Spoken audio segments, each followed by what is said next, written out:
flickering blue light bathed their face in an eerie glow. They barely blinked, their eyes glued to the screen, scrolling through an endless feed of curated content. A news headline flashes. Opposition leader denounced as enemy of the people. A pang of unease flickers in their gut, quickly extinguished by a cute cat video that autoplays next. "Don't worry," a soothing voice whispers from the smart speaker in the corner. "All is well.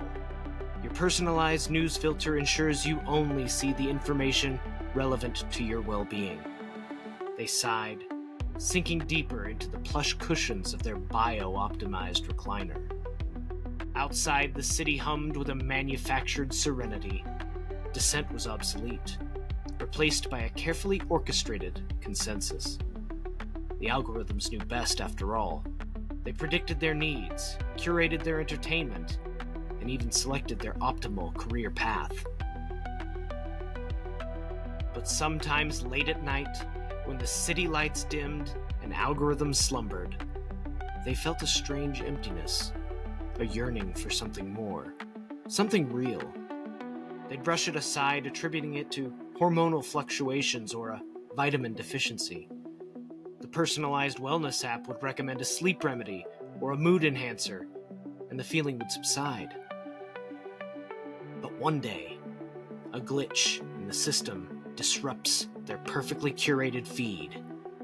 It's a grainy video that surfaces, smuggled from somewhere beyond the digital wall. It shows a chaotic scene of people arguing, protesting, even laughing. In the streets. A cacophony of unfiltered voices, raw, uncensored. They feel a jolt, a forbidden thrill. This wasn't the harmonious world that they knew. It was messy. It was confusing. It was alive. Driven by a newfound curiosity, they delved deeper, unearthing a hidden network of dissenters. These people spoke of a time before algorithms, a time of messy debates, conflicting narratives, and individual choices. They spoke of freedom. The more they learned, the more the world around them seemed to crack and crumble. The comforting shadows of their digital cave lengthened and distorted, revealing the puppeteers behind the screen. Politicians, corporations, algorithms, all vying for control of their mind, their desires, their very reality. Fear warred with a burgeoning sense of liberation. Could they return to their comfortable ignorance? Or would they embrace the chaos of this new outside world, the blinding light of truth? And you, dear listener, captivated by this tale, do you sense a familiar echo, a creeping unease that perhaps your own reality is not what it seems? Perhaps there are shadows dancing on the walls of your own perception, unseen forces shaping your thoughts and beliefs. Look closer. Question everything. For the most dangerous prison is the one you don't realize that you're already in.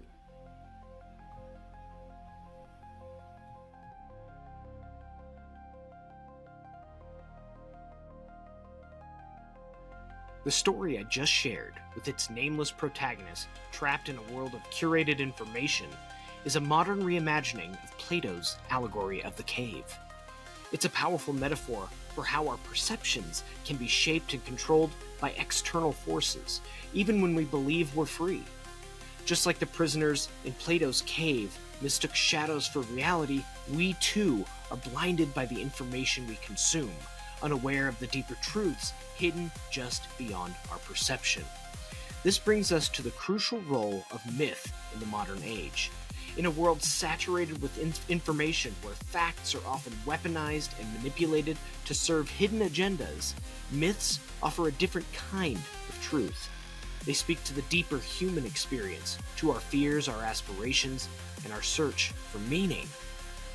You see, myths transcend the limitations of facts and provide a framework for understanding the world that's both timeless and deeply relevant. They help us navigate the complexities of life, make sense of our place in the universe, and connect with something larger than ourselves. In a world where the very nature of truth is constantly being challenged, myths offer a beacon of clarity, reminding us of the enduring power of stories to shape our understanding and guide us towards a meaningful existence. I hear this all the time. Well, that's a myth, it's not fact. You want some facts? We live in a world obsessed with facts. Data, statistics, expert opinion, and we're bombarded with information all claiming to hold objective truth. But this obsession with facts is blinding us to a deeper reality, our own internal reality, that cave we were talking about before. You want a fact? Humans are storytellers. That's a fact, Jack. We make sense of the world through narrative, through myth. And these stories, these myths, these fictions, shape our beliefs, our values, and our very identities. They connect us to something larger than ourselves, to a collective, shared human experience. Our brain is literally wired for stories. They trigger the release of dopamine, oxytocin, hormones that foster connection and empathy. There's a fact. Myths create a sense of belonging, a shared understanding that transcends cultural and temporal boundaries. They bring us together. Facts don't do that. Myths provide moral guidance, ethical frameworks that shape our behavior and inspire social change. They're the archetypal narratives that have resonated across cultures and time periods, carrying timeless wisdom and profound truths. A fact doesn't do that. But we've come to distrust stories.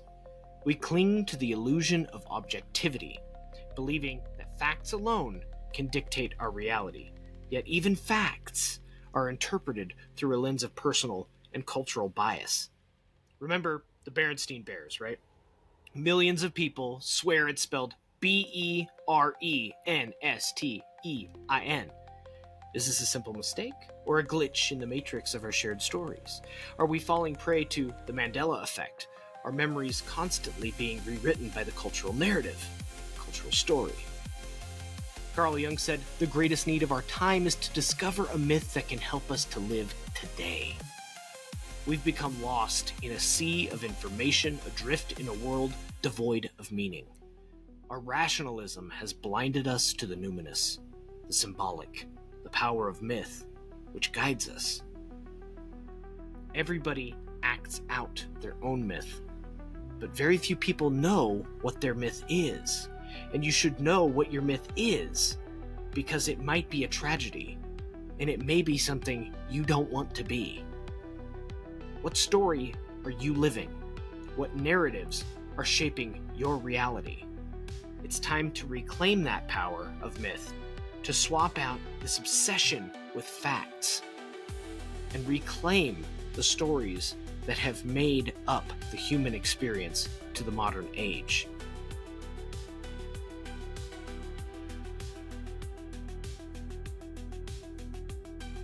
We have lost ourselves in a sea of data, in facts.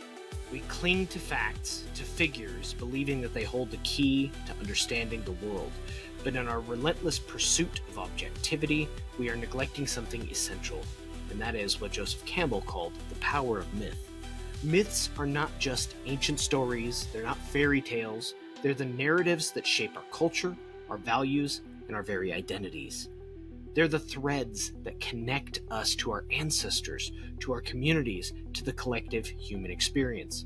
When we dismiss them as mere fiction, we lose touch with the profound part of ourselves.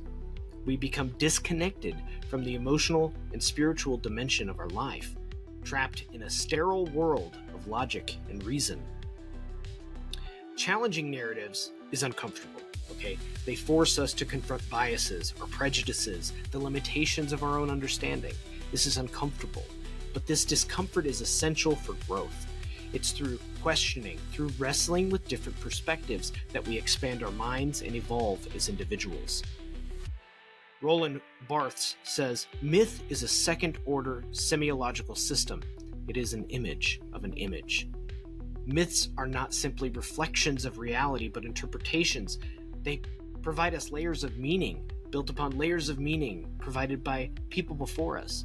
They're stories we tell ourselves about ourselves. They're the dreams that we share with the world. They're the dreams that shape our collective reality. We are all in this dream, shaping this myth together. Joseph Campbell said that myths are public dreams. Dreams are private myths. Our individual dreams, our personal narratives, are intertwined with the collective myths that bind us together in society. But to understand ourselves, we must understand the stories that shape us, both conscious and unconscious. By embracing the power of myth, we reclaim our humanity. We connect with the deeper truths that resonate within us, the timeless wisdom that transcends the limitations of facts and figures. We open ourselves to a world of empathy, of understanding, and shared meaning. So don't let myths fade away. We need to embrace the stories that make us human, that show us our very human capabilities, our very human flaws. It's time for us as a society to redefine myth, or at least get back to where we were before. We have to move beyond the notion that the word myth means a simple falsehood or an outdated, antiquated tale, because myths are powerful narratives that shape our understanding of the world, our place in the universe. They're metaphorical pictures of our internal reality. Our brains, like I told you before, are hardwired for story, and when we engage with myth, our neurons fire in patterns that foster empathy, they foster connection. We can relate to the world. We release that oxytocin, that love hormone, which strengthens our bonds with others and deepens our sense of belonging. These aren't just personal, they're cultural. They shape societal norms. They inspire collective action and provide framework for understanding our place in the world. They're the stories that bind us together and give us a shared identity and purpose. And if you think that you're not under the influence of a myth right now, you're lying to yourself. Myths can also be deceptive. They can perpetuate harmful stereotypes, justify social inequalities, and blind us to alternative perspectives. Let's take the myth of the self-made person, for example. Leads us to underestimate the role of privilege in systemic injustice and success. The myth of consumerism equates happiness with material possession, fueling a cycle of endless consumption and dissatisfaction. The myth of progress blinds us to the environmental and social cost of unchecked technological advancement, like this platform I'm using to speak to you right now. We're not critical of those myths, yet we're going to be critical about something that came from the ancient Greeks or from ancient Egypt, to call them superstitious, to call them stupid, to call them ignorant of what we know now with our great scientific positivism that tells us everything that we need to know in facts, objective truth, based on data sets. But we're not going to be critical of consumer myths, questioning the narratives that shape our beliefs and behaviors today, the algorithms that tell us the story that we're supposed to be living. We're not going to challenge the myth of objectivity, recognizing that all knowledge is filtered through individual and cultural lenses, or an algorithm that tells you what to think. Let's not abandon myth altogether. Let's harness its power for positive change. We need to use storytelling to educate, to inspire, to build bridges of understanding between different cultures, between different perspectives. It's one of the reasons I started this channel, is to build a bridge between perspectives and end this incessant fighting between this side, this perspective and that perspective. How can I grow? By sharing a perspective. How can I grow? By having a perspective change my worldview. If you're threatened by an idea that makes you feel insecure, then you need to reevaluate your priorities. Because ideas are meant to make us grow. When a new idea comes from another person, one that doesn't fit within your worldview, do you know what happens inside of you? That worldview, that thing that keeps you secure, that piece of you that says, here's what we figured out about the world. This is what keeps us safe. Somebody brings in new data sets, new stories, right? In that instance, everything in your worldview clamors to try and figure out where it fits. Where does it fit? And if it doesn't fit, then it's a threat. And we have an autoimmune response to that.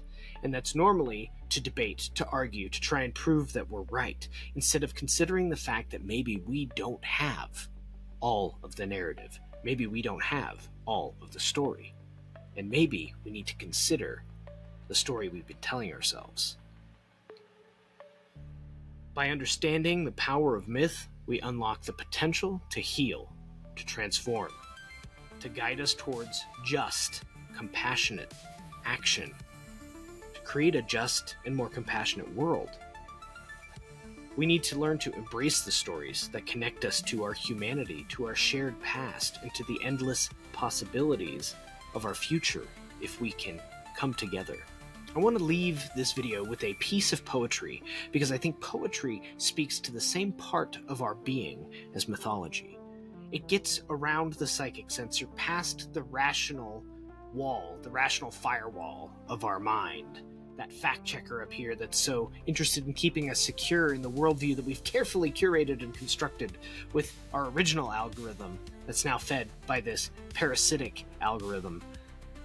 Poetry gets past all of that. It speaks to the freedom that the soul wants. Shadows flickering, chained to the shimmering screen's cold light. Prisoners dwelling in darkness, enthralled by illusions of being right. Fires glow, casting false figures. A digital puppet show's play, where puppeteers weave their webs, minds ensnared in their sway. Giants of politricks loom, their shadows distort and divide. Tribalism's venomous whispers, in echo chambers they hide. Media's voices, a chorus, with siren songs sweetly they lure. Truth's faint glimmer extinguished, in falsehoods they cleverly secure. Few ascend from the cavern, with arduous strength they climb, blinded by the sunlight's brilliance, emerging from darkness and time. Yet they return to the shadows, bearing truth that the prisoners now scorn. Free speech, a whisper that's stifled, a prophet's warning forlorn. Chains of conformity bind them, in Orwellian prisons they dwell, while Sartre's anguish consumes them in this manufactured hell. Break the chains, O you dreamer, escape from this digital cave, seek the light of true knowledge, of gnosis, be courageous and bravely behave.